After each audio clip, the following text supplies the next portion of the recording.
সৈয়দনা আদম পৃথিবীতে আসলেন, এসে থাকতে শুরু করলেন। দিন গড়িয়ে রাত আসে, মাস গড়িয়ে বছর আসে, বছর যায় বছর আসে।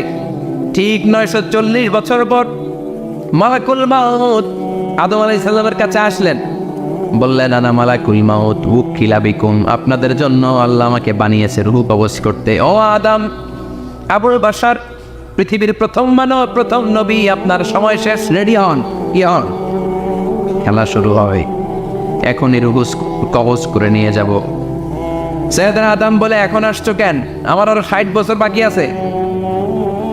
মালাকুল মাউত বলে, না, আপনি রূহের জগতে আল্লাহর কাছে আপনার সন্তান দাউদকে কয় বছর দিয়েছিলেন? 60 বছরের জন্য 940 বছর আপনার জন্য লেখা। আমি এখন আপনার রূহ কবজ করতে চাই। সৈয়দনা আদম বলে, আমি মানি না, আমি কাউরে দেই নাই। 60 বছর আমি দেই নাই, আমি আরো বাঁচব, আমি আরো বাঁচবো। 60 বছর আমি বাঁচবো, আমি দেইতেই নাই। মেয়ে যাও। মালাকুল মাউত আল্লাহর যে বলে, আল্লাহ দেয় নাই বলে, আসলে ভুলে গেছে। আসলে মানুষ ভুলে যায়, মানুষ বড্ড ভুলে যায়। আমরা অনেক সময় খাইয়াও কই খাই নাই। অনেক কিছু আপনি দিছিলেন, কিন্তু ভুলে যাই। গলার নিচ দিয়ে নামার পরে কই তুমি কিচ্ছু দেও নাই। আচ্ছা, না নাই? নাসিয়া আদম ফানাসিয়া বানু, আদম আলাইহিস সালাম ভুলে গেছেন, তাই আমরাও ভুল করি, ঠিক কিনা? এজন্য আমাদের নেতারাও বলে, এটা দেবো ওটা দেবো, নির্বাচনের পর সব ভুলে যায়। আচ্ছা, না নাই? ওই যে আদম আলাইহিস সালাম বলছে, আমরাও ভুলে যাই। অন্যদের দোষ কি? ভুলে যায়, বেমালুম ভুলে যায়। আল্লাহ বললেন, মালাকুল মাউত আর জোরাজুরি করো না। 940 নয়, ঠিক 1000 বছর পরে আদমের কাছে যাবা। আমি আমার আদমের ভাগ্যে এই জিনিসটাই রেখে দিয়েছিলাম রে মালাকুল মাউত। আমি আগ থেকে এটাই রেখেছি, আমি জানতাম সে ভুলে যাবে। চিল্লা এখন সুবহানাল্লাহ। তার মানে পৃথিবীর সবচেয়ে লম্বা মানুষ, 60 হাত লম্বা, এত শক্তিশালী আদম আলাইহিস সালাম শ্রীলঙ্কা প্রথম নেমেছিলেন। এক লাফ দিলে আদম আইন চলে যাইতেন। সুবহানাল্লাহ। কি লম্বা মানুষ, থাকতে পারছে? কথা নাই। গমে ধরছে? শেষ করে দেই। হ্যাঁ, আরো কয়েক মিনিট চলবে, চলবে চলবে। তাকবীর দেন, লিল্লাহি তাকবীর। আদম আলাইহিস সালাম চলে গেলেন। ওনার পরের নবী ইদ্রিস আলাইহিস সালাম, উনি মরে নাই। ইদ্রিস আলাইহিস সালাম মরছে, কে বলছে? উনিও মরেছেন। তবে ওনার মৃত্যুর আজীব এক ঘটনা আছে, অনেক লম্বা কথা। এক ফেরেশতার সাথে ওনার বন্ধুত্ব হয়েছিল। বলেছিলেন, আমি আকাশ দেখতে চাই, আল্লাহর কাছে অনুমতি চাই। আল্লাহ বলল, ঠিক আছে, ইদ্রিসকে আকাশে ঘুরাও। প্রথম আকাশে ঘুরলেন, দ্বিতীয় আকাশে ঘুরলেন, তৃতীয় আকাশে ঘুরলেন, চতুর্থ আকাশে ঘুরলেন। ইন দ্য মিন টাইম চতুর্থ আসমানে মালাকুল মাউত পৃথিবীর দিকে নেমে আসছিল। ওই ফেরেশতা বলে, মালাকুল মাউত আপনি কই যান? মালাকুল মাউত বলে, একটু আগে আল্লাহ ফরমান জারি করেছে, চতুর্থ আসমানে আমার নবী ইদ্রিসের রূহ কবজ কর। সুবহানাল্লাহ।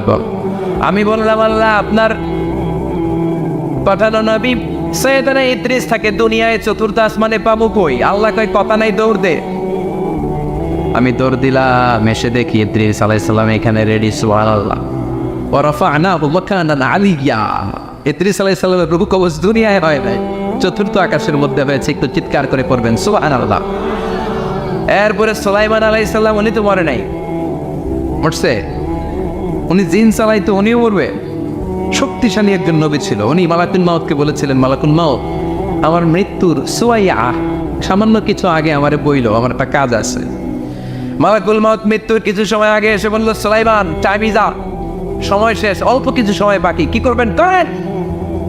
সৈয়দনা সুলাইমান জিনদেরকে ডাকলো, ও জিনেরা, বিশাল একটা প্রজেক্ট আছে, প্রজেক্টে কাজ শুরু করো। আর কিছু জিনকে বলল, চারদিকে গ্লাস ফিটিং করা একটা রুম বানাও। সৈয়দনা সুলাইমান আলাইহিস সালাম গ্লাস ফিটিং করা রুমের ভেতরে ঢুকলেন। এই রুমে ঢুকার দরজা নাই। হাতে একটা লাঠি নিলেন। কি নিলেন? লাঠির মধ্যে ভর করে দাঁড়িয়ে রইলেন আর জিনদের দিকে তাকিয়ে রইলেন। জিনেরা এত বদমাশ ছিল, সৈয়দনা সুলাইমান দাঁড়িয়ে না থাকলে কাজ করতো না। ছিল ফাঁকিবাজ। কি ছিল? দাঁড়ায় না থাকলে আজও লোকজন কাজ করতে চায় না, ঠিক কিনা? মালিক দাঁড়ায় থাকলে ঠিকই কাজ হয়ে যায়। সুলাইমান আলাইহিস সালাম লাঠির মধ্যে ভর দিয়ে দাঁড়িয়ে রইলেন আর বললেন, কাজ করো। জিনেরাও কাজ শুরু করলো। ওদিকে মালাকুল মাউত এসে বলে, ও সুলাইমান সময় তো শেষ। সুলাইমান বলে, সমস্যা নাই, রূহ কবজ করো। উনি লাঠির মধ্যে ভর দিয়ে দাঁড়িয়ে রইলেন। গ্লাস ফিটিং করা রুমের ভিতরে কোরআন সাক্ষী। মালাকুল মাউত ওইভাবে লাঠিতে ভর দেওয়া অবস্থায়, দারুণ অবস্থায় সাইয়েদনা সুলাইমান আলাইহিস সালামের রূহ কবজ করে নিলেন। উনি এমনভাবে দাঁড়িয়েছেন, রূহ চলে গেল, লাশ হয়ে দাঁড়িয়ে রইলেন। লাঠির মধ্যে দাঁড়িয়ে আছেন, জমিনের মধ্যে লুটিয়ে পড়ে নাই। সুবহানাল্লাহ। জিনগুলো দূর থেকে ভাবত বস তো দাঁড়ায় আছে। কে দাঁড়ায় আছে? জিনারা মনে করছে বস দাঁড়ায় আছে, কাজ করতে হবে। করতে করতে পুরা প্রজেক্টের কাজ শেষ। ইন দ্য মিন টাইম ঝিঝি পোকা, ওই পোকা যেই পোকা কাঠ খেয়ে ফেলে, এই কাঠ খাওয়ার পোকা সুলাইমান আলাইহিস সালাম লাঠির ভেতরে ঢুকে লাঠিও খেয়ে ফেলেছে। সাইয়েদনা সুলাইমান আলাইহিস সালাম তপাস করে জমিনে পড়েছে। আর জিনেরা কয় হায় হায়, খালি খালি কাম করছে এতদিন। সুবহানাল্লাহ করবেন না? সুলাইমান আলাইহিস সালাম বাঁচতে পারে নাই, চলে গেলেন। মুসা আলাইহিস সালাম মরছে, উনি মরবে কেন? উনি তো রানী মারে মরছে। এক খাপ্পরে ফেরাউনের বাবুর্চি নাই, মুখের আগে হাত চলতে কয়েকজন, এর মধ্যে মুসা আলাইহিস সালাম আছে না নাই? মালাকুল মাউত মানুষের আকৃতিতে অনুমতি না নিয়ে ঘরের ভেতরে ঢুকে গেল। ঢুকে বলে আনা মালাকুল মাউত, আমি মৃত্যুর ফেরেশতা। তো কি চাও? জিতু আন আকবাদা রূহাক, আপনার রূহ কবজ করতে আসছি। কিন্তু মুসা আলাইহিস সালাম দেখতেছেন দিব্যি একজন মানুষ, কি দেখে? আবার সালাম দেয় নাই, অনুমতি নিয়েও ঢুকে নাই। অমিয়া অনুমতি নিয়ে ঘরে ঢুকানোর দরকার আছে না নাই? মুসা আলাইহিস সালামের মেজাজ বড় গরম। উনি বললেন কি করবি? কয় আপনারে মারবো। কয় এদিকে আয়। মালাকুল মাউত মনে মনে ভাবে এতদিন সব মানুষগুলো আমারে দেখলে দিত দৌড়, আজকে মনে হয় আমারে দিতে হবে দৌড়। এক পা গায়ে দুই পা পেছায় সাহস করে সামনে গেলেন। আবার মুসা আলাইহিস সালাম দিলেন এরকম থাপ্পড়। ফাসাক্কাহু ফাফাকুয়া আইনা, বুখারীর বর্ণনা, এক থাপ্পড়ে চোখ নাই। ঠিকই মালাকুল মাউত দৌড়, এক দৌড়ে আল্লাহর কাছে। আল্লাহ বললেন রাখো, এটা মুসা আলাইহিস সালাম, তার মেজাজ বড্ড গরম, আমাকে কথা বলতে হবে। আল্লাহ বললেন মুসা, বুখারীর বর্ণনা, গরুর পিঠের উপর হাত রেখে দাও। রাখা হলো। তোমার হাতের নিচে গরুর যত পশম, প্রত্যেক পশমের বিনিময়ে এক এক বছর করে হায়াত বাড়িয়ে দিলাম। মুসা আলাইহিস সালাম অনেক চালাক নবী। উনি বললেন আল্লাহ, আমার হাতের নিচে যদি গরুর 2000 পশম থাকে, তার মানে 2000 বছর হায়াত বাড়িয়ে দিলেন। কিন্তু এক্সট্রা হায়াত যখন শেষ হয়ে যাবে এরপরে কি হবে? আগে ওইটা বলেন। আল্লাহ বললেন ফুমাল মাহবুত, তারপরে তো মুসা মরতেই হবে, আসতেই হবে। সাইয়েদনা মুসা আলাইহিস সালাম বললেন ফাল আনা, তাহলে আর দেরির দরকার নাই, এখনই আমি আপনার কাছে চলে যেতে চাই। মালাকুল মাউত মুসা আলাইহিস সালামের রূহ নিয়ে উড়াল দিলেন। সুবহানাল্লাহ। বাঁচতে পারছে? বিশ্বনবী মরে নাই, উনি ইন্তেকাল করেছেন। চিল্লা এখন ঠিক কিনা? ইন্তেকালের আগে বিশ্বনবী প্রচন্ড অসুস্থ হলেন। মা আয়েশারে ডেকে বললেন, আয়েশা মনে হয় আমি বাঁচব না। ওই যে খায়বার বিজয়ের দিন, খায়বার দুর্গ বিজয় করার পরে এক ইহুদি মহিলা আমার দাওয়াত দিয়েছিল। ওই দাওয়াত খেতে যাওয়ার পরে গোশতের মধ্যে বিষ মাখানো হয়েছিল রে আয়েশা। ওই বিষ মাখানো খাসির গোশত খেয়ে যে ব্যথা আমার পেটে উঠেছিল, আজ আবার সেই ব্যথা উঠেছে। বিশ্বনবী ওই বিষ খাওয়ানো গোশতের কারণে ইন্তেকাল করেছেন। তার মানে বিশ্বনবীর সাথে জামা আল্লাহ বাইনা নবুওয়া ওয়া শাহাদাত, আল্লাহ বিশ্বনবীকে শুধু নবী বানায় নাই, শহীদ হিসেবে কবুল করেছে। সুবহানাল্লাহ করবেন না? প্রচন্ড অসুস্থ, উনি ছাড়া মসজিদে নববীতে কেউ ইমামতি করার সাহস পায় না। বিশ্বনবী বললেন আবু বকর তুমি যাও, আবু বকরও যায় না। বিশ্বনবী বললেন পানি আনো। বিশ্বনবী পানি দিয়ে ওযু করলেন। ওযু করে কয়েকজন সাহাবীকে ধরে উঠতে চাইলেন, আবার থপাস করে বেহুশ হয়ে পড়লেন। বিশ্বনবী উঠতে পারে না। আবার বললেন ঠান্ডা পানি আনো। পানির ভেতরে বিশ্বনবী 2 হাত ঢুকিয়ে দিয়ে ঠান্ডা ভিজা হাত দিয়ে চেহারার মধ্যে মাসে করলেন আর বললেন ইন্নালিল মাউতি লা সাকারাত, হায়রে মৃত্যুর কি যন্ত্রণা, হায়রে মৃত্যুর যে কি কষ্ট। ও মিয়া, বিশ্বনবী যদি মৃত্যুর কষ্টে কাতরায়, আমাদের অবস্থা কি? আমাদের নসিবে কি আছে? আল্লাহ তুমি বাঁচাও করে না। আমি বিশ্বনবী কাঁদছেন, সাহাবারা একের পর এক দেখতে আসে, কান্নার রোল পড়ে গেল চারদিকে। বিশ্বনবীর কলেজার টুকরা নয়নের পুটুলি সাইয়েদাতুনা ফাতিমা বিশ্বনবীর কান্না সহ্য করতে পারে না। বিশ্বনবীকে ধরে মা ফাতিমা, সাইয়েদাতুনা ফাতিমা বিলাপ করা শুরু করে দিলেন, চিৎকার দিয়ে কান্নাকাটি শুরু করে দিলেন আর বললেন ওয়া কুরবাবা, ওয়া কুরবাবা, হায় হায় আমার বাবার কি কষ্ট, আমার বাবার কি কষ্ট হচ্ছে। বিশ্বনবী বললেন ফাতেমা তুমি কেঁদো না, আমার কষ্ট আজকের পরে আর থাকবে না। আজকে তোর বাবার সব কষ্ট বন্ধ হয়ে যাবে। কি যেন কানে কানে বললেন, ফাতেমা আরো কেঁদে দিল। আবার কানে কানে কি যেন বললেন, ফাতেমা হেসে দিল। বিশ্বনবীর ইন্তেকালের অনেক পর মা আয়েশার কাছে ফাতেমা বললেন, আমি যখন প্রথমে কেঁদেছিলাম আব্বা বলেছিল আমি আর বাঁচবো না রে ফাতেমা। আবার কানে কানে একটা কথা বলার পরে হেসেছিলাম, আব্বা বলেছিল আমার পরে আমার পরিবার বর্গের মধ্য থেকে সর্বপ্রথম তোমার সাথে আমার দেখা হয়ে যাবে রে ফাতেমা। অল্প কয়েক মাসের ব্যবধানে সাইয়েদাতুনা ফাতেমা উনিও ইন্তেকাল করলেন। বিশ্বনবী শোয়া থেকে উঠতে পারে না। এক সাহাবীকে দেখলেন মেসওয়াক করছে। বিশ্বনবী মেসওয়াকের দিকে তাকিয়ে রইলেন। বিশ্বনবীর নিথর দেহটা পড়ে আছে। আয়েশারা যে বলবে আয়েশা মেসওয়াক দাও, বলতে পারেন। মা আয়েশা বুঝতে পেরে মেসওয়াক আনলেন, বিশ্বনবীকে মেসওয়াক করিয়ে দিলেন। এবার বিশ্বনবী বললেন, ও আবু বকর শোনো, আল্লাহ আমাকে অপশন দিয়েছে। কি দিয়েছে? আল্লাহ বলেছে নবী আজীবন থাকতে চাইলে থাকেন, আর আসতে চাইলে চলে আসেন। আমি থাকতে না চেয়ে আল্লাহর কাছে চলে যাওয়ার ইচ্ছা করলাম। সাইয়েদনা আবু বকর কান্না জুড়ে দিলেন। বিশ্বনবী বললেন, আসসালাত আসসালাত, ও আমার উম্মতেরা নামাজ তরক করো না। ইন্তেকালের আগে বললেন নামাজ ছেড়ে দিও না। আর বললেন, ওয়ামা মালাকাত আইমানুকুম, তোমাদের অধীনস্থ কর্মচারীদের সাথে খারাপ আচরণ করো। ঘাম শুকানোর আগে পয়সা দিয়ে দিও। আর হাত দুটো উঁচু করে বললেন, আল্লাহুম্মা ইলা রাফিকিল আলা, ও আল্লাহ আমি আপনার কাছে যেতে চাই। এই কথাটা বলে বিশ্বনবীর হাত দুইটা থপাস করে জামিনে পড়ে গেল। বিশ্বনবীও চলে গেলেন। থাকতে পেরেছে কেউ? চিন্নায় বলেন। এজন্য আমরা আল্লাহর কাছে ইমানই মৃত্যু চাই। কি মৃত্যু? আমরা উত্তম মৃত্যু চাই। চিন্নায় বলেন কি মৃত্যু? এজন্য মরণের আগে ইমান নিয়ে মরার দরকার আছে না নাই? বিশ্বনবী দোয়া করতেন, আল্লাহুম্মা রযুকনা হুসনাল খাওয়াতিম, ও আল্লাহ আমাদের শেষটা যেন ভালো হয়। শেষ কথা বলি, এদিকে তাকা, মনোযোগ আছে? বলতেন, আল্লাহুম্মা রযুকনা হুসনাল খাওয়াতিম, ও আল্লাহ আপনি আমাদেরকে ইমানের মৃত্যু দেন, আমাদের শেষটা ভালো করেন। কারণ সব ভালো তার শেষ ভালো। জানেন না এটা আপনারা? সব ভালো তার শেষ ভালো। আজীবন ইসলামের পক্ষে, আজীবন নামাজি মুত্তাকি, মরার আগে কাফের হয়ে মরে, এরকম আছে না? মরার আগে শাহবাগের মঞ্চে উঠে ভাষণ দেয়, ভাইয়েরা আমার আছে না নাই? আবার আজীবন কাফের, ইসলামের বিরোধী, ইন্তেকালের আগে কালিমা পড়ে সব মাফ করায় আছে না নাই? বিশ্বনবীর শ্বশুর আবু সুফিয়ান, নাম শুনছেন? বদরের যুদ্ধে বিশ্বনবীর বিরুদ্ধে, মক্কায় বিশ্বনবীর ঘুমাতে দেয় নাই। উহুদের যুদ্ধে বিশ্বনবীর সাথে ফাইট, খন্দকের যুদ্ধে বিশ্বনবীর সাথে মারামারি, আহজাবের যুদ্ধে কিলাকিলি, সারাটা জীবন বিশ্বনবীর সাথে মারামারি। মক্কা বিজয়, কালিমা পড়ে মুসলমান হয়েছে। গোটা জীবনে যা অন্যায় করেছে সব মাফ করে দিয়েছে কে? এজন্য আমরা আল্লাহরে বলি, আল্লাহ কালিমাটা পড়তে পড়তে যেন আমরা মরতে পারি। চিৎকার করে পড়ে না আমিন। জিহাদের ময়দানে এক সাহাবা যুদ্ধ করতে লাগলেন।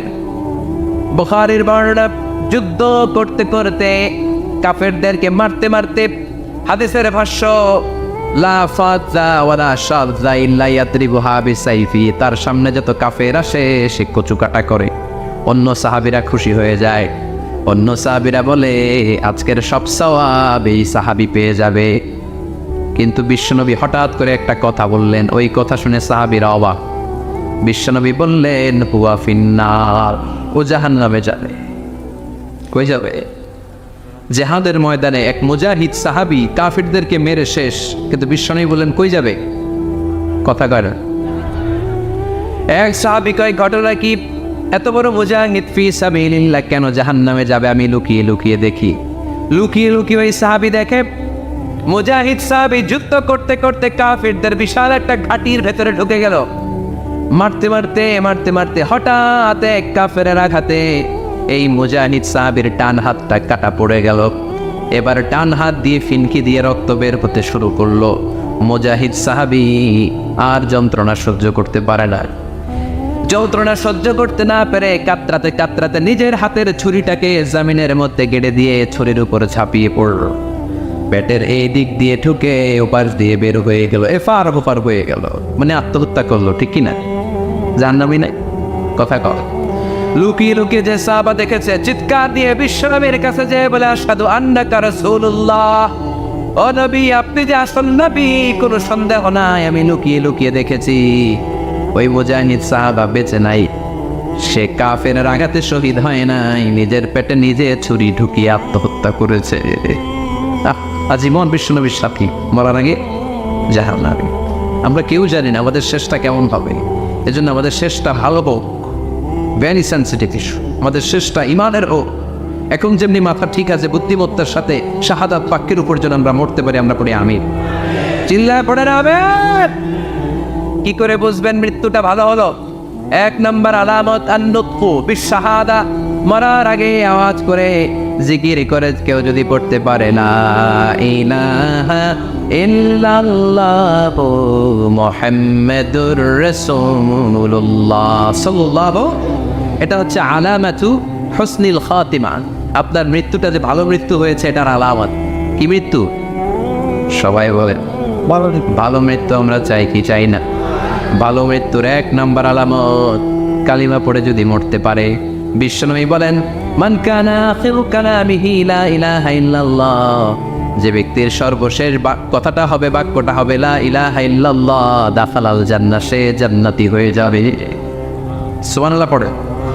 এরপরে বিশ্বনবী বললেন আল মুমিনু ইয়ামুতু বিজাবি ইরকিল জাবিন, মুমিন যখন মারা যায় তার কপাল ঘেমে যায়। সুবহানাল্লাহ পড়েন। হাত ঘামে না, পা ঘামে না, মুমিনের কপাল ঘামে। সুবহানাল্লাহ। এজন্য কেউ মারা গেলে কপালের মধ্যে হাত দিবেন, দেখবেন ওই ঘামের মধ্যে একটা জান্নাতি ঘ্রাণ আছে। সুবহানাল্লাহ। আল্লাহ, আমরা যখন মরে যাব আমাদের কপালটা যেন এরকম ঘেমে যায়। আমিন পড়েন আর জোরে আমিন। আল মুমিনু ইয়ামুতু বিআরাকিল জাবিন, মুমিন মারা গেলে তার কপাল ঘামে। কপাল ঘামলে বুঝতে হবে এটা ভালো মৃত্যু, ইমানি মৃত্যু। চিল্লায় বলেন ঠিক কিনা? এরপরে বিশ্বনবী বললেন ফি লাইলাতিল জুমা, জুমার রাতে যদি মরে, আও ফি শাহরি রমাদান, কিংবা রমজান মাসে যদি মরে, আও ফি সাফারিল হজ, কিংবা হজের সফরে যদি মরে। বাংলার জমিন থেকে অনেক হাজিরা হজ করতে যায়, অনেকে ওইখানে যে আরাফাতের ময়দানেও মারা যায়, এরকম হাজি আছে না? খুশনসিব, এটা খুশনসিব। আলহামদুলিল্লাহ পড়ে। মনের পথে অবিচল থেকে আমার মরণ যেন হয়। চিল্লায় পড়ে না আমিন। তার মানে কে কোথায় মরবো আমরা কেউ জানি নাকি? ওমা তাদরি নাফসুম বিআইয়ি আরদিন তামুত, কোন জায়গায় মরবা, কখন মরবা কেউ আমরা জানি না, কিন্তু মরবো সবাই জানে, ঠিক কিনা? কুল্লু নাফসিন যায়িকাতুল মাউত, প্রত্যেকটি আত্মার মৃত্যুবরণ করতে হবে, এটা আমরা সবাই জানি। The most certain thing in life is death, but the most uncertain thing in our life is the time of death. এই জীবনের সবচেয়ে সুনিশ্চিত বিষয় হলো মরণ, সবচেয়ে অনিশ্চিত বিষয় হলো মরণের সময়। চিল্লা এখন ঠিক কিনা? মরবো যে আমরা সবাই জানি, কিন্তু কোথায় মরবো আমরা কেউ জানি? জানি আমরা সবাইকেই মরতে হয়, জন্মালেই মরতে হবে, চলে যেতে হবে, থাকা যাবে না। এটাই হলো পৃথিবীর পদ্ধতি। জীবনের সবচাইতে নির্মম ঘটনা হচ্ছে মরণ, সবচাইতে ভয়ঙ্কর অভিজ্ঞতা। কোন প্রাণীর জন্য সর্বোচ্চ এবং সবচাইতে ভয়ঙ্কর অভিজ্ঞতা হচ্ছে মৃত্যু। এবং এত ভয়ঙ্কর অভিজ্ঞতা, এই অভিজ্ঞতাটা কারো কাছে শেয়ার করে যাওয়া যায় না।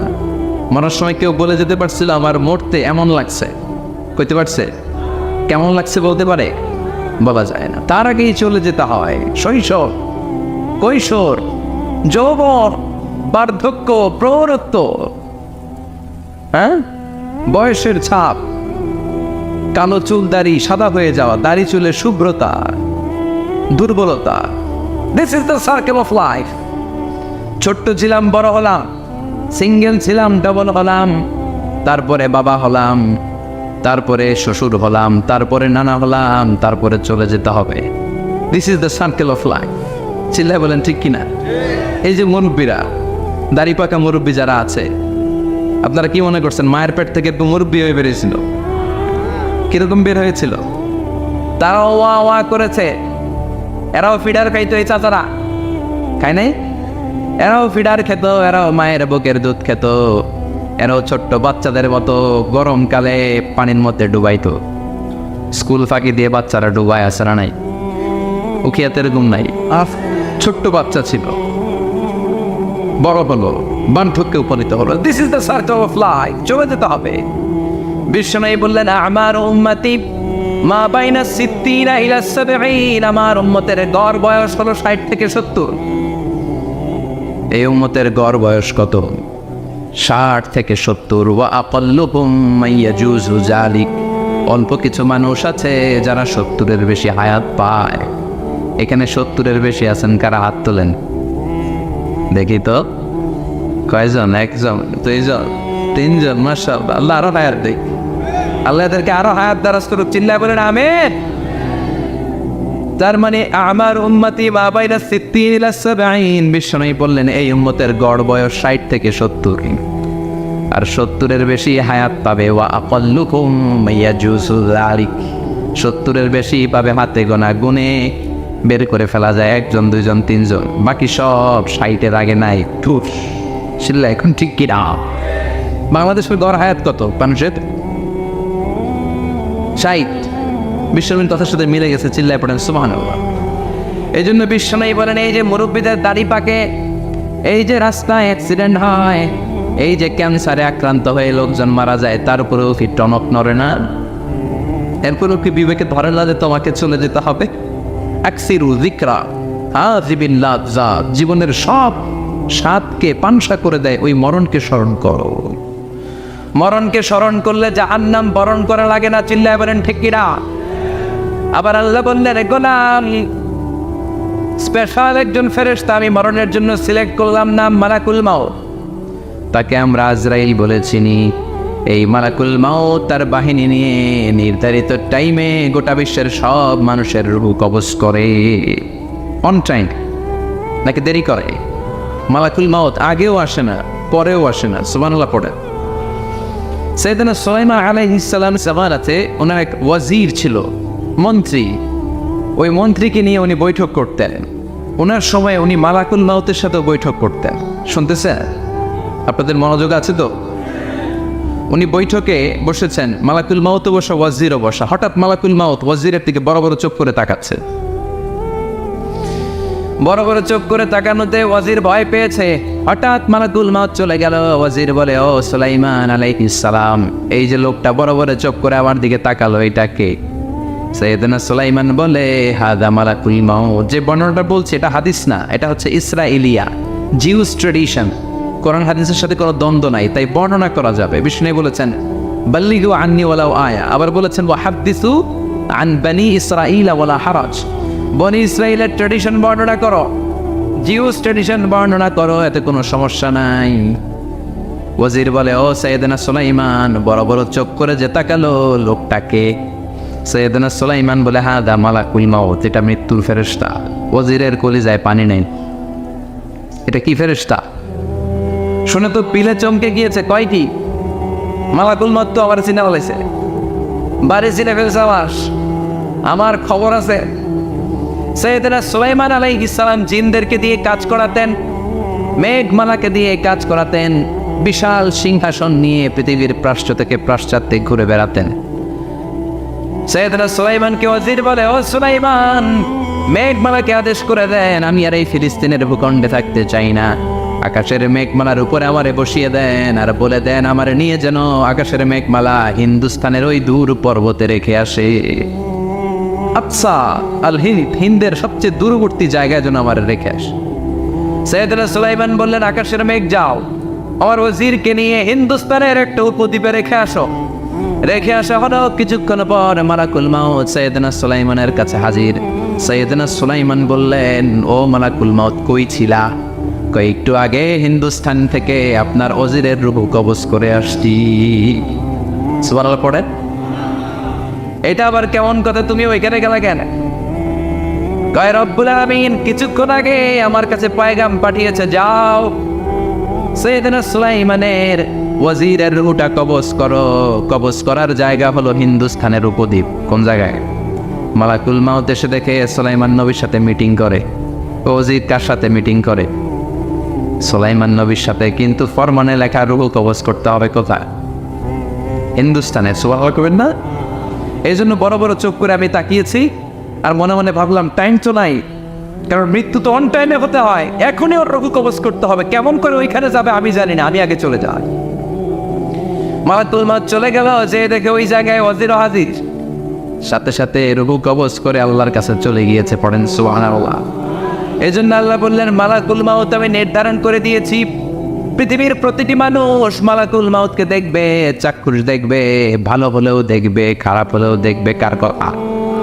ভালো মানুষ যদি হয়, আল্লাহওয়ালা যদি হয়, ইসলাম প্রিয় যদি হয়, ডানপন্থী যদি হয়, মৃত্যুর সময় মালাকুল মউত আলা সূরাতি শাবিন আলা আহসানি সূরা, একজন যুবকের আকৃতিতে চমৎকার ধবধবে সাদা একটা জুব্বা পরে, জান্নাত থেকে জান্নাতি কাপড় নিয়ে, হানুত মিন হানুতিল জান্নাহ, জান্নাতের সুগন্ধি নিয়ে মুমূর্ষু রোগীর মাথার সামনে এসে বসে যায় আর দেহটার ইঙ্গিত করে বলে, ইয়া আইয়াতুহান নাফসুত তাইয়্যিবা, ও পবিত্র আত্মা।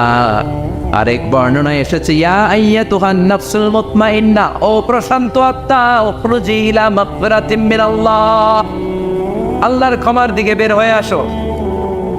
উখরুজি ইলা মাগফিরাতিম মিনাল্লাহি ওয়া রিদওয়ান, আল্লাহর ক্ষমার সন্তুষ্টির দিকে রুহুটা বের হয়ে আসো।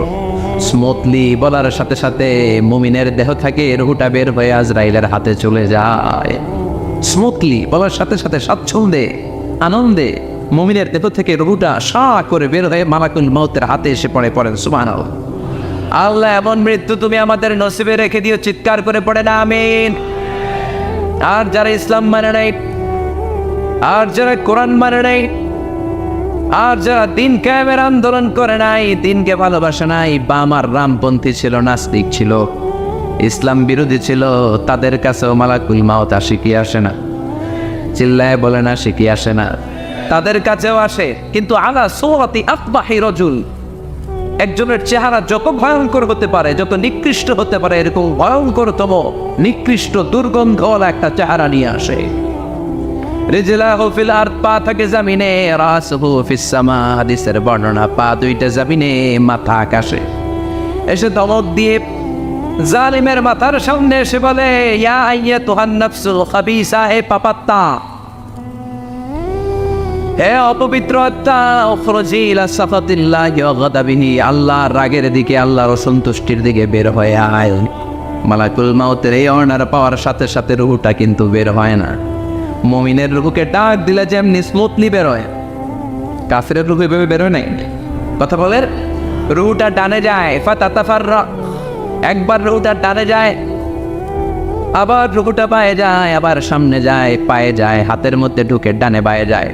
মালাকুল মউত আবার ধমক দিয়ে বলে, ইয়া আইয়াতুহান নাফসুল খাবিসা, পাপাত্তা, বের হয়ে আয়।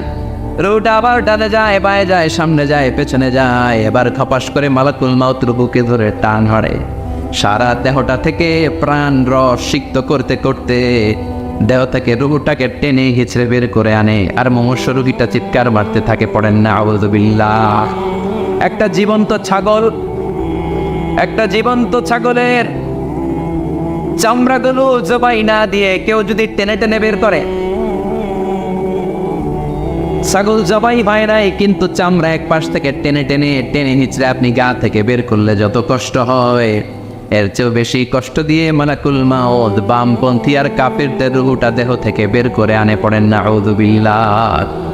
আমাদের রুহুটা যেন আল্লাহ, মুমিনদের রুহু আপনি যেভাবে কবজ করেন, ওইভাবে যেন আমাদের রুহুটা বের হয়ে আসে। আর জোরে পড়েন আমিন। এজন্য আল্লাহ বললেন, বাল তু'থিরুনাল হায়াতাদ দুনিয়া ওয়াল আখিরাতু খায়রুন ওয়া আবকা। পাগলের মতো ওহাচ্ছন্ন হয়ে এই দুনিয়াটার পেছনে ছুটে বেড়াও, এই দুনিয়া আসল নয়, আখিরাত হলো আসল। চিল্লায় বলেন ঠিক কিনা? অস্থির, আমরা অস্থির, আমরা ব্যস্ত দুনিয়ার লোভে আর মোহে পড়ে আমাদেরকে যে মরতে হবে, চলে যে যেতে হবে, এটা ভাবার সময় আমাদের নাই। চিল্লাই কোন ঠিক কিনা? এজন্য বলা হয় মুতু ক্বাবলান তামুতু, মরার আগে একবার মরো। হাসিবু ক্বাবলান তুহাসাবু আলাইক, তোমার হিসাব কিয়ামতের দিন করার আগে তুমি তোমার হিসাব করো। জীবনে কি কি পাপ করেছি আমি জানি, আমার চেয়ে ভালো কেউ জানে না। চিল্লায় বলেন ঠিক কিনা? কি কি অন্যায় করেছি আমার হৃদয়ের মধ্যে কথাগুলো আছে না নাই? পৃথিবীর কেউ না জানলেও আমি জানি কি জানি না।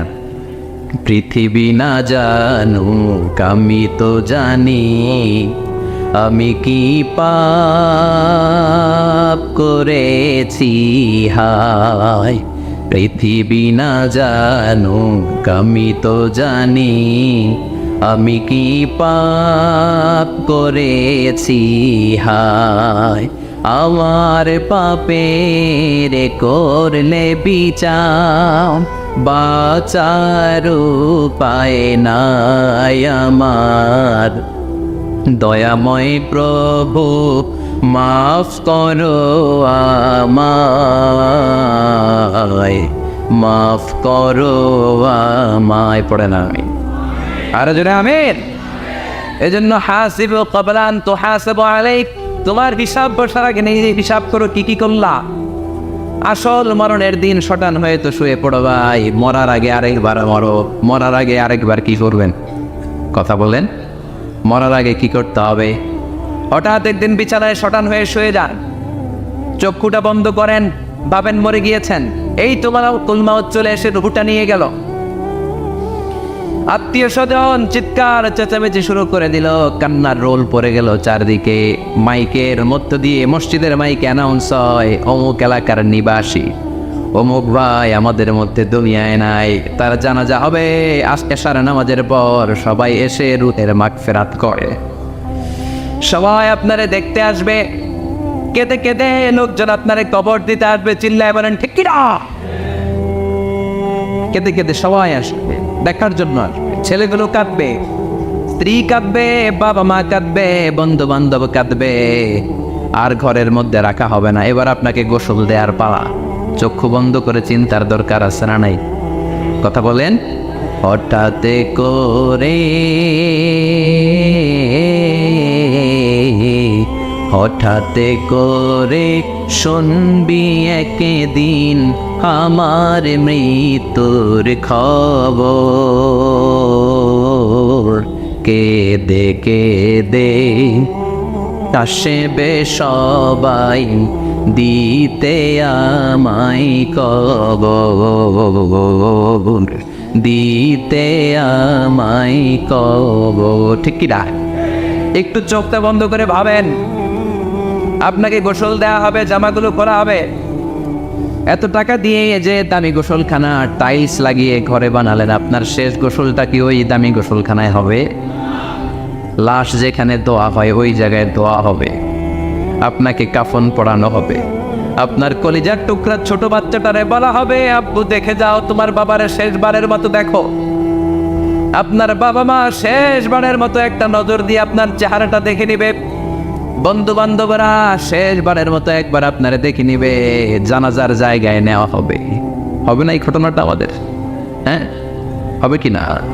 হাজার হাজার মানুষ শেষ বিদায় দেওয়ার জন্য আসবে।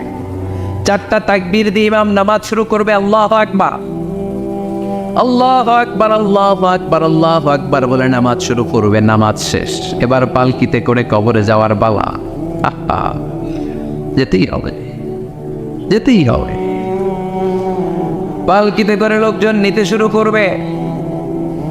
কবরস্থানের ওই জায়গায় যেখানে মানুষ বছরে মানুষ না মরলে যায় না, ওই গহীন নিঝুম কবরস্থানে ঢুকানো হবে। পালঙ্ক থেকে নামিয়ে আপনার জন্য করে রাখা আগ থেকে কবরটার মধ্যে শুইয়ে দেওয়া হবে। উপরে বাঁশ দিয়ে ছাউনি, শেষবারের মতো সবাই দেখে বাঁশের ছাউনির উপরে মাটি চাপা দিবে। ঠিক কিনা? চলে যাবে সব, কেউ নাই, অন্ধকার, শুধু অন্ধকার। এই অন্ধকার যেন শেষ হতে চায়। এই ঘটনা ঘটবে না আমাদের? কথা বলেন, ঘটবে কিনা? এজন্য মরার আগে এগুলো চিন্তা দরকার আছে না নাই? মরার আগে আরেকবার মরার দরকার আছে না নাই? এজন্য রব্বুল আমিন বলেন, বাল তুসিরুনাল হায়াতাদ দুনিয়া ওয়াল আখিরাতু খায়রুন ওয়া আবকা।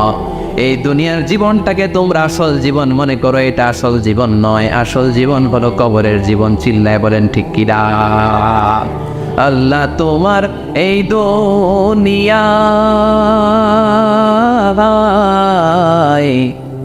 আল্লাহ তোমার এই দুনিয়ায় কেউ আসে কেউ চলে যায়, তবু তোমার ভয়ে কারো কাঁদে না হৃদয়। এই দুনিয়াতে আমার বদলে গেল মন, চারিদিকে দেখি শুধু সুখেরই স্বপন। ভাবলো না মন আল্লাহ ছাড়া,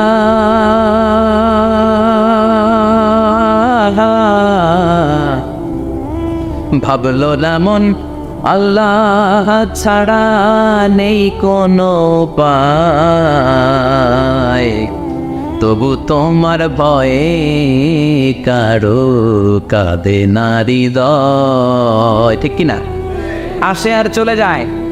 প্রতিদিন মাইকে অ্যানাউন্স শুনি, অমুক এলাকার অমুক লোক নাই, দাদা গেল, বাবা গেল, বড় ভাই গেল, আত্মীয় স্বজন গেল, আমাকেও যেতে হবে, এই চিন্তা মাথায় নাই। চিল্লা এখন ঠিক কিনা? এজন্য লাইফটা হলো one time, one chance, second কোনো চান্স আপনাকে দেয়া হবে নাকি? কাফেররা বলবে, ইয়া রাব্বি আরেকটা সুযোগ দেন, লাউ আন্না লানা কাররা ইয়ানি মাররা, আল্লাহ আরেকটা সুযোগ যদি পেতাম দুনিয়াতে ভালো করে আসতাম। আল্লাহ বলবেন, ইন্নাহা কালিমাতুল কাইলুহা, এটা শুধু তাদের মুখের কথা, তাদেরকে আবার সুযোগ দিলেও তারা কিচ্ছু করবে না। চিল্লা এখন ঠিকই রাখ। এজন্য একটা চান্স আমরা পেয়েছি, এই দুনিয়ার ওয়ান চান্সে আমরা ভয় পাবো একজনকে। চিল্লায় বলেন তিনি কে? এজন্য যেতে আমাদেরকে হবে। এই মরণ থেকে পালানোর কোনো সুযোগ কেউ পালাতে পারে নাই। এই মরণ হলো আখিরাতের প্রবেশদ্বার। মরণ নামক পালকিতে চড়ে আমরা কবরের ভেতরে ঢুকি। মরণ হলো প্রথম পর্ব, কবর হলো দ্বিতীয় পর্ব। যেরকম ঠিক কিনা? এজন্য বিশ্বনবী বললেন, আল কবর রাউদাতুম মিন রিয়াদিল জান্নাহ ওয়া হুফরাতুম মিন হুফারিন নার। কবর হলো কারো জন্য জান্নাতের বাগান, কারো জন্য জাহান্নামের গর্ত। আমরা বলি, আল্লাহ আমাদের কবরটারে জান্নাতের বাগান বানাও। আরো জোরে পড়েন আমিন। আবার বিশ্বনবী বললেন, ইন্নাল কবরা আউয়াল মানজিল মিন মানাজিলিল আখিরা। কবর হলো আখিরাতের মানজিলগুলোর প্রথম মানজিল। আখিরাতে একটার পর একটা অনেকগুলো স্টেশন আপনাকে পার হতে হবে। প্রথম স্টেশনটার নাম হলো কবর। প্রথম স্টেশনের নাম কি? এই কবর নামক স্টেশনে যদি আপনি মাফ পেয়ে যান, সামনের সব স্টেশনগুলোতে মাফের ব্যবস্থা করবে কে? আল্লাহ। আর কবর নামক স্টেশনে যদি ধরা খেয়ে যান, আপনার মায়ের আসানা নেই। লাশটাকে যখন রাখা হয়, লাশটা চিনে কে আমারে রাখলো, কে আমাকে ধৌত করলো, কে আমারে কাফন পড়ালো। এজন্য বিষ্ণুই বলেছেন, মৌর্ষের সামনে বসে বসে পড়ো, লা ইলাহা ইল্লাল্লাহু মুহাম্মাদুর রাসূলুল্লাহ নাফতিনু মাউতাকুম। লা ইলাহা ইল্লাল্লাহ, মৌর্ষের সামনে দাঁড়িয়ে দাঁড়িয়ে পড়ো লা ইলাহা ইল্লাল্লাহ। এই লা ইলাহা হচ্ছে জীবিতদের জন্য কালিমা, আর আমরা মরার পরে এই জিকির করি। ঠিকই না? আমাদের দেশের অনেক জায়গায় লাশ নিয়ে কবরে যাওয়ার সময় লা ইলাহা পড়ে না। না, এটা আগের জিকির, মরার আগের জিকির।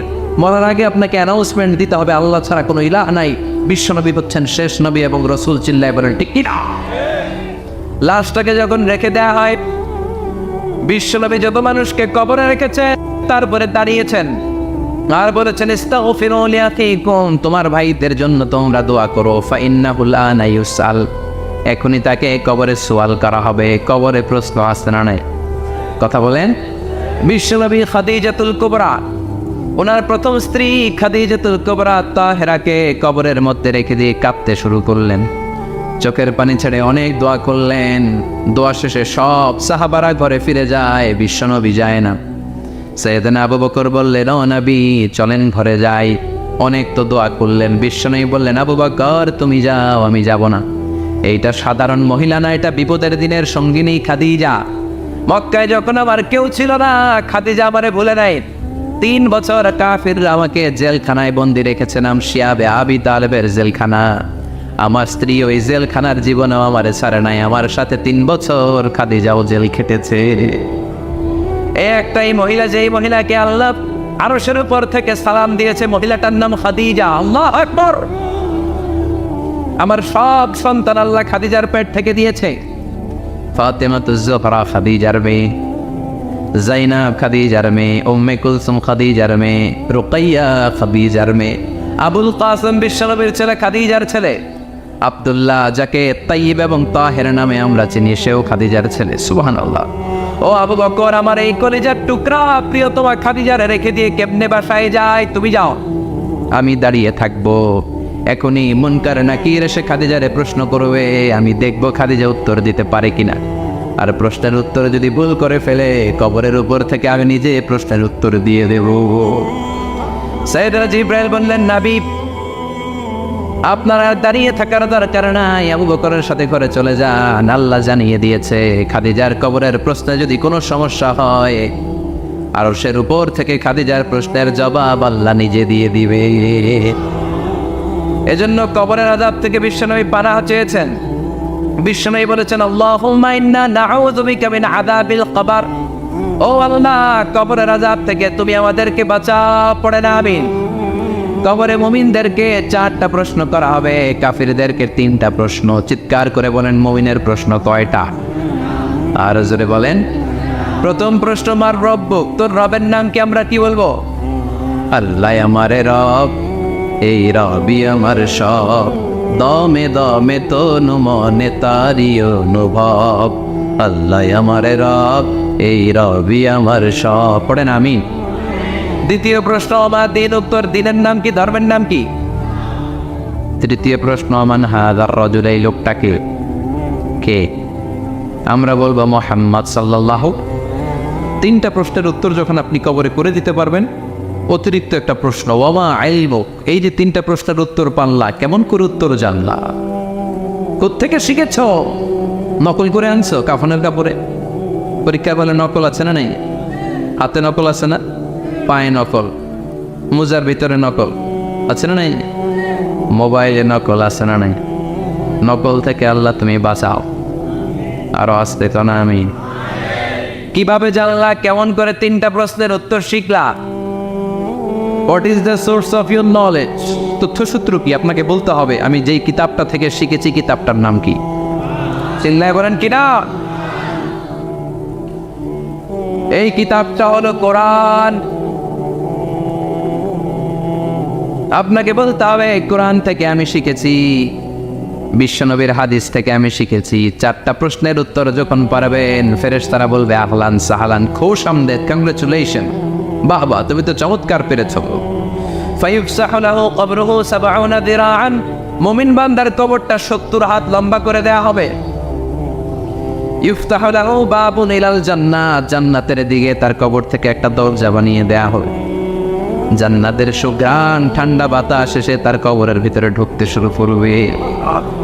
ইলবাসু লিবাস মিন আহলিল জান্নাত, জান্নাতীদের পোশাক তার গায়ের মধ্যে পরিয়ে দেয়া হবে। আল্লাহু আকবার। আর বলা হবে, নাম কানাউমিল আরুস, বাসর রাতে বর যেমনি কনেকে নিয়ে ঘুমিয়ে যায়, তুমিও একটা ঘুম দাও। আলহামদুলিল্লাহ পড়ে মুমিন বান্দা আনন্দের একটা ঘুম দিবে। ইসরাফিলের সিংগার আওয়াজ ছাড়া পৃথিবীর কোনো কিছুই তার আগে এই ঘুম ভাঙতে পারবে না। আল্লাহ আমরাও যেন সেদিন কবর একটা মজার ঘুম দিতে পারি, তুমি তৌফিক দাও। জোরে বলেন আমিন। এবার বামপন্থী নাস্তিক আর কাফেরদের পালা, ইসলাম বিদ্বেষীদের পালা, আলে ওলামাদের শত্রুদের পালা, ইসলামকে যারা বিজয়ী শক্তি হিসেবে মানতে পারে নাই তাদের পালা। চিল্লা এখন ঠিক কিনা? ওদেরকেও একই প্রশ্ন, রব কি? ওরা বলবে আমি জানি না। আমাদের উত্তর আল্লাহ। ওরা বলবে আমি কিচ্ছু জানি না, আমি সব ভুলে গেছি, আমার মাফ করে দেন। আমি কিছুই জানি না, তবে আমি ইসলাম বিরোধীদের সাথে চলতাম, যারা ইসলাম রে বাস দিত আমি তাদের সাথে স্লোগান দিতাম। এরকম ডাকাইত আছে না নাই? দ্বিতীয় প্রশ্ন, আমার দিন ও তোমার ধর্মের নাম কি? কয় আমার ধর্ম নাই, আমার ধর্ম কর্ম নাই, আমি খালি দুনিয়াকে মাচালে লো, দুনিয়া তোমারই হে, আমি খালি তুম্মা চলে দু, আছে না নাই?